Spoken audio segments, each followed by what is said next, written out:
Boy, those Higurashis with Kasidas have been going on for some time, haven't they? This 3-story period was a convenient timing to consider where I stood. I gently closed my eyes and pondered the ridiculous position I was in right now. First of all, what I shouldn't forget was how dangerous of a situation I was in. I had fallen out of favour with them. After interacting with Oshi-san multiple times, could see I was getting closer to the heart of the matter. The warning yesterday with the mochi was a good indicator of that. No, calling it a warning was just a habit of understating things. It probably had no meaning beyond stunting my progress and buying themselves some time. Until they had come up with a method of completely erasing me, they were just biding their time. Even though they were keeping me under their thumbs with threats, it didn't change the fact I knew too much. The chilling sensation on my desk made me recall Satoshi Hojo, the boy who was using the secret till last year when he disappeared. Was he also similar to me? Did he learn something he shouldn't have and was erased? Damn. I wouldn't let them get rid of me so easily. Never. But were they really trying to kill me? I've had these contradictory feelings for a while now.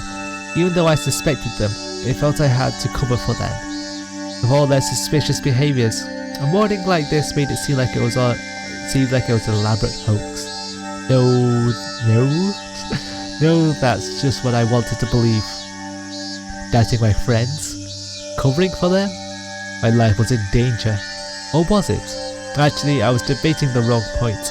Given my current situation, these points were something that should have been deliberated on a long time ago. But really, Rena and the rest of them? Were they actually aiming to kill me? The little voice inside me continued to torment me with these unresolvable trains of thought. Those are the worst ones. Those are the worst kinds of trains of thought you can have. Are you an idiot, Keiichi Maibara? The answer should be obvious. But maybe the sewing needle might have been just an accident, right? You know, people sometimes accidentally drop a sewing needle in the mochi.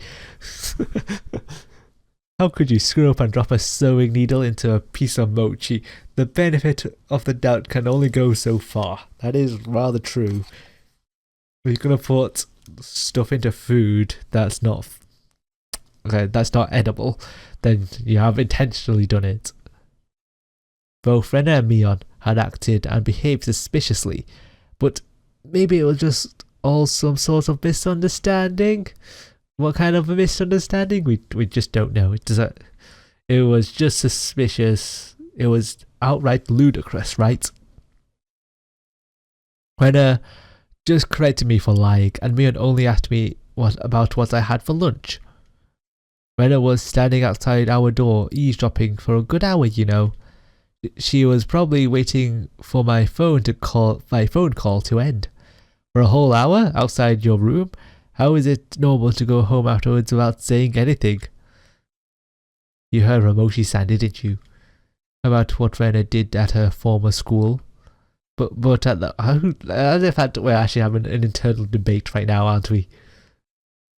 But at the hospital, she said it was Higurashi-sama's fault. She said it was Higurashi-sama's fault. She cut it out, Keiichi Maibara. Don't you realize they're out to kill you? Ugh. I inadvertently blurted those words out loud. Hearing myself say that so directly left me dumbfounded for a few moments. Afterwards, I had to look around to check if anyone else had heard it. My little solitude cut a little too close to the truth. Even though I could feel the murderous intent from Rena and the others, part of me somewhere was still trying to deny that. This late in the game, such hesitation could be fatal. I knew that, but I was just your average student, a man living his ordinary, normal life. Do you think I could suddenly believe my friends who had been happily laughing together with me until last Sunday now intended to kill me, right? You're too soft, Keiichi. This time I remembered to keep my voice down so only I could hear it. There was one thing I now understood. I was too soft. I didn't completely understand how dangerous Rena and the rest of them were. No, I wasn't trying to understand. I was too soft for not listening to Oshi-san when he said he earnestly showing me the heart of the matter. I didn't listen because I was too busy pretending to be dejected. I didn't comprehend it. I was just running away. I didn't comprehend it, so nobody had any notion to try and kill me. I needed to get rid of such naive thoughts. As I made that resolution, I heard the bell signaling the end of class. So soon, the day was already over. I didn't recall eating lunch or doing anything in class. My friends were putting their desks together in preparation for club activities. Not long ago, I would probably have happily jumped into that circle. But now it is a different story. My, Keiichi-san. How rude of you to even think about leaving. The way Sakuto spoke was so typical and familiar, it almost physically hurt. Huh, Keiichi-kun? Is today not a good day? I wonder? And we were going to win big together. Seeing Rena's expression, which said she was really looking forward to the day, was really hard to take. Hey, Keiichi, maybe Oshi-san was just some enormous jerk, trying to separate me from the others by lying to me. Just a slap, okay. And to expunge such weak-minded thinking, I slapped myself in the face. Keiichi-kun? Yeah, was Rena really trying to kill me? I wish someone would tell me it was a hoax. I didn't care if it was actually one or not. I just wanted someone to say it.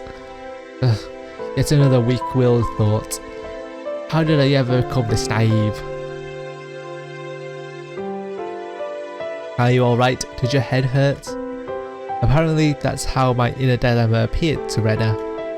You're pale. Can you make it home by yourself? Maybe I should accompany you home, I wonder. No, it's okay. Sorry.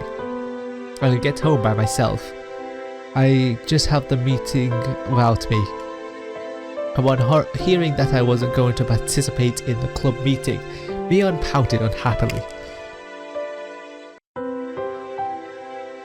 Since Kei-chan was so bent on a revenge match, we were even going to play that deduction game from before, too. Keiichi-san doesn't have the burning desire for a rematch? How pathetic. I wouldn't fall for some dumb taunt. Not even a real retort. I just grabbed my bag and was about to get up. Some hand perched itself gently on my head.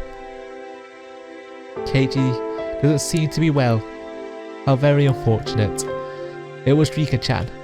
She was stretching up as far as she could, doing her best to pat my head with her petite hand.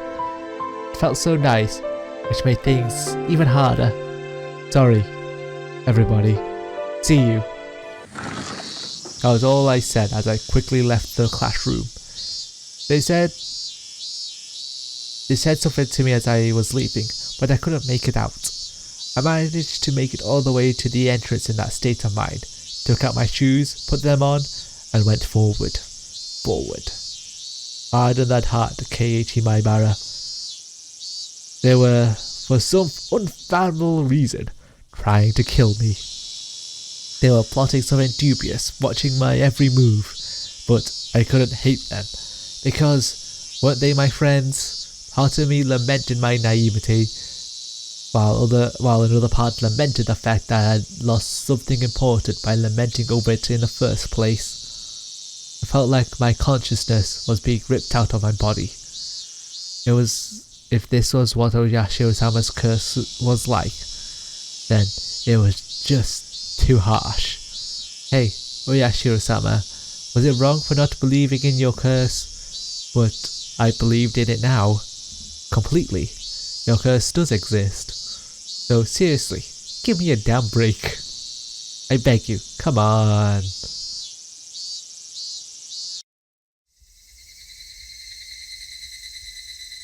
And we're trudging all the way back home. We're not having an internal monologue on the way home. Dinner was unusually bland. It had no flavour or aroma. You're just not in a good state of mind to be eating, are you? If you're not in a good mindset to eat, you just don't taste anything whatsoever. The miso soup that normally tantalised my appetite was instead tasting nothing but boiled water. Dad was eating with us that night. It was a rare occurrence in this household. When he got to do his work, he ate and slept on his own schedule. My dad never cared about the time. Since my dad was at the dinner table, it either meant he just had reached a good point to take a break, or he was in a slump. So yeah, he just doesn't understand the motivations creators have. The partnership was just a verbal agreement, wasn't it? So it's hard to agree on things, why not just end it? I feel like it was an industry with a lot of back scratching, but when it gets in the way of business, I wasn't able to pick out much of my mum and dad's conversation, but I could tell it wasn't a very pleasant topic. That of course made the disgusting food even less appealing. Staring listlessly at the exchange between my parents, my mind wandered off to the same thought process that had been going on all day long. Friends close to me? No, they used to be friends. I could no longer trust them. Right now, I was greatly lacking in allies. People I trusted, people I could depend on when push came to shove. They were something I just didn't have. Having just one ally would have been incredibly reassuring in the currently hopeless situation I was in. I put down my chopsticks and looked over at my parents, who were still talking about work. The first course of action that came to my mind was to tell my parents everything. Currently, there wasn't a single person from Hinamizawa I could trust 100%. That meant the only people I could trust were my parents. But if I told them everything that happened until now, would they understand? Rena, for example. Let's try that again, shall we? That neighbourly Rena, who was so diligent in looking after me, came to get me every day and sometimes brought over a share of what she made. How could I explain that she wanted to kill me? No matter how I explained it, it would be difficult for anyone to comprehend. My somewhat eccentric dad wouldn't understand, and my highly strung mother would probably drag me off to the psychiatrist in the blink of an eye. Sadly, that was the amount of trust that existed in our relationship. Even if they did come to understand, what could they possibly do? Unless they could uncover the truth, they wouldn't be able to protect me. No, by informing them of these unnecessary things, I'd be putting my parents in danger as well. Considering the victims in past incidents were often married couples, I couldn't even joke about it. For the entire Maibara family to have an accident or to just vanish into thin air was easily possible in Hinamizawa. What was important here was the knowing something unnecessary put you in danger. The most unsettling question was, how did they know I knew? As long as they didn't know, my parents might not fall victim. That was one way to think about it, I guess. At least, it was like that in my case. After I found out things became odd. In other words, it meant the following. As long as my parents didn't know, nothing would happen to them. As long as my parents were here, this house would be a safe haven for them. I knew these were just assumptions based on conjecture on top of conjecture. Wanting this house to be a safe haven, that was the pinnacle of my weak-willed method of thinking. I had to concede that it was not completely safe. It was only safer than the outside. The outside is quite dangerous, especially when there's like not that many lights, for example. I knew that I couldn't rely on my parents. No, I couldn't risk getting my parents involved. Then the only person who would be my ally would be Oshi-san, him and him alone. He was the only person who understood the situation I was in. He didn't care so much about my safety, but he was without a doubt passionate about solving this case. It was frustrating. Oshi-san was basically the whole reason I was in this mess. That to get out of it, I had to rely on him. Meaning, it was all going according to his devices. It was just my job to look appetizing while bobbing up and down in the waves as bait. Then, when the fish started gathering around, Oshi-san would pull up the big haul. It was still slightly infuriating, but even if I thought that was the best course of action, then what should I do? Patience was the first rule of fishing. Just keep waiting until the fish actually bites. But I wasn't simply bait. There was lots of ways for me to struggle before being devoured. When they struck, I needed to somehow dodge just enough to tag out to Oshi-san. No question, it was going to be hard. The tiring to bring Oshi in would be difficult. He was in the city, not in Hinamizawa, so if I found him in my moment of need, it would take him about 30 minutes to reach me.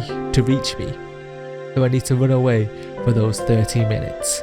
For example, if we set up a rendezvous point for dire situations or something, I just had to hide there until Oshi-san arrived. Okay, I can almost see it now.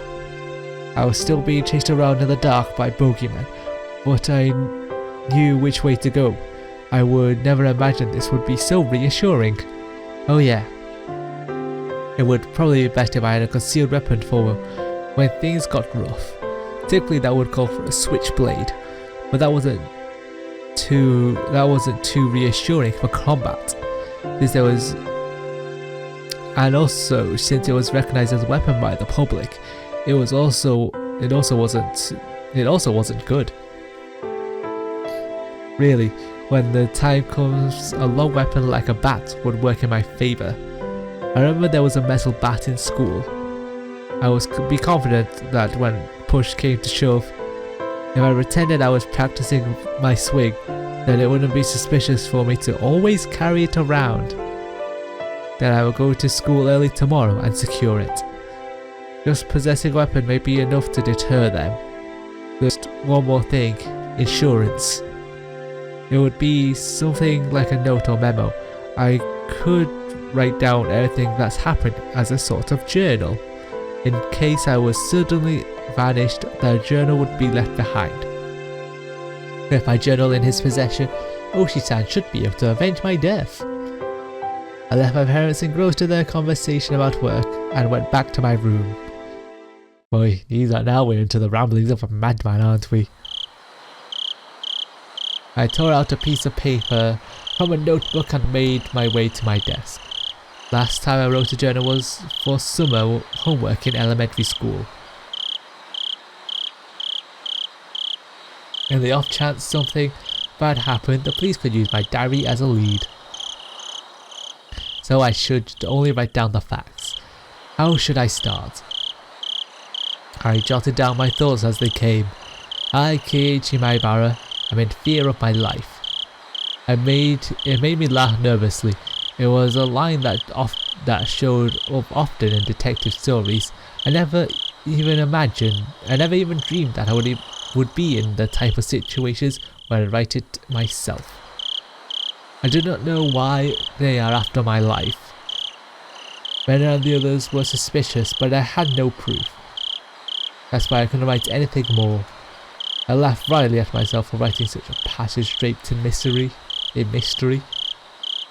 Would the police be able to get a hint from reading this enigmatic passage?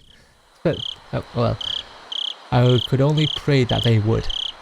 What I prayed for was the most for the most though was that this journal never needed to play its part. Here I laughed nervously. It was too simple. I wrote down one more line I just thought of. The only thing I do know is that it has something to do with Oyashiro-sama's curse. Was that too much? I probably shouldn't write more than that. If I write any more, then it would seem I was just delusional. In order to appear to the reader that the person who had written this was of sound mind, I chose not to write anything else beyond that point. I just needed to add more as I learnt more about the truth. I folded the piece of paper and thought about a place to hide it. By hiding it somewhere obvious, there was a chance that they would uncover it instead. On the other hand, it was too obscure of a location, then there was the risk of nobody finding it at all. In the end, I decided to take the clock off my wall and stick my folded note on the back of it with scotch tape. After that, I put the clock back into its normal position. Yeah, it didn't look anything like what's hidden behind it. Now I need to set it up such as if anything happens to me, my parents could find it. I looked at it from countless different angles until I was satisfied and made my way downstairs. My parents were still talking about work. It didn't look like it was going to end anytime soon, so I cut in. Sorry to interrupt. I have something I want to talk to you about. I never started off a conversation like that before, so my parents were both startled. They stopped talking and turned towards me. What is it, Keiichi? I have a favour to ask of you. Please listen. Just in case, yeah? If it's not urgent, can we do this later? Right now, Mummy and Daddy have something urgent they're talking about. I didn't think their talk was more urgent than mine. In any case, I stated my request. Just in case, okay? If I die... Both my parents went as wide as saucers. If I die, I want you to put the clock on my wall in my coffin.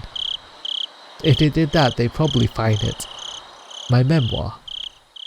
Both my parents remained wide-eyed, not moving an inch. I couldn't blame them. I made that clock in shop class. I really like it. So please. What's the matter? Keiichi, did something happen? Mum was finally able to ask me about with a questioning gaze. Of course, this was a normal response when somebody's son suddenly talked about a subject like this. I felt bad about making them worry, but right now, I just wanted them to think about the clock in my room. With the awkward mood leaving the room in silence, I decided to go back to my room. I want to go to school early tomorrow, so I'm going to bed. Good night. Saying only that, I left the living room. Look, he's dropping the mic there. So if I die, meant to put the clock in my coffin. Okay, we're good. Bye. I needed to go to school early tomorrow and secure that bat. I should make today the last day I went to school with Renna. As I climbed the stairs, I heard my mum call my name, but I pretended not to hear her. It wasn't something I could talk about with my parents. If I talked about it, it would only make things more dangerous. The fight had only begun was mine and mine alone. I couldn't rely on anybody. I wouldn't be killed. Not when I still knew nothing.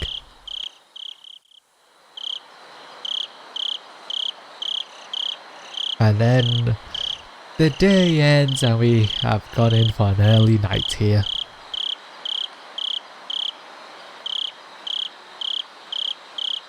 With the Higurashis as they cry. And receiving new tips of not feeling so hot. Yay! And we got the achievement Chasing Shadows. So.